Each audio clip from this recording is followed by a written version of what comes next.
সবাই বলে না একটা মেয়ে খারাপ হওয়ার পেছনে একটা ছেলের হাত থাকে। আমি তো বলবো একটা লয়াল মেয়ে খারাপ হওয়ার পেছনে তার 12 তারিখ খানকিমাগি বান্ধবীর হাত থাকে। তার কারণ একটা মেয়ে তোমাকে মন থেকে ভালোবাসে, তোমার সাথে অনেকদিন সম্পর্ক চালিয়েছে, অনেক বছর সম্পর্ক চালিয়েছে, কিন্তু তার বান্ধবী তার বয়ফ্রেন্ডের সাথে দেখা করতে হবে, বলবে চল আমার সাথে চল। যে বলবে আমার বয়ফ্রেন্ডের সাথে যে ছেলেটা এসেছিল ওর সাথে প্রেম করবি, আমার একটা বন্ধু আছে তার সাথে প্রেম করবি, আমার এর সাথে প্রেম করবি, আমার বাবার সাথে প্রেম করবি, সব সময় তাকে অ্যাপ্রোচ করতেই থাকে। বলবে আমি তো 4 জনের সাথে চলে যাচ্ছি, কোথায় কিছু হচ্ছে না। আরে তোর বয়ফ্রেন্ড কিছু জানতেই পারবে না, দুদিন কথা বলে দেখ, যদি না ভালো লাগে কথা বলতে হবে না। তোর বয়ফ্রেন্ডকে কে বলতে যাচ্ছে, তোর বয়ফ্রেন্ডের ঘর তো অনেক দূরে, সে তো জানতেই পারবে না।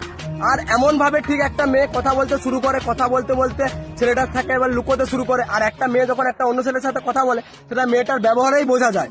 বাট মেয়েদের বুদ্ধি আটুতে থাকে, এমন এমন কাজ করে, ছেলেকে ব্লক করে ফোন করবে, ফোন করে বলবে যে বাবা ফোন করছিল, রাত 12টার সময় বলবে যে মাসি ফোন করেছিল, তাই অন্য করে ব্যস্ত ছিল।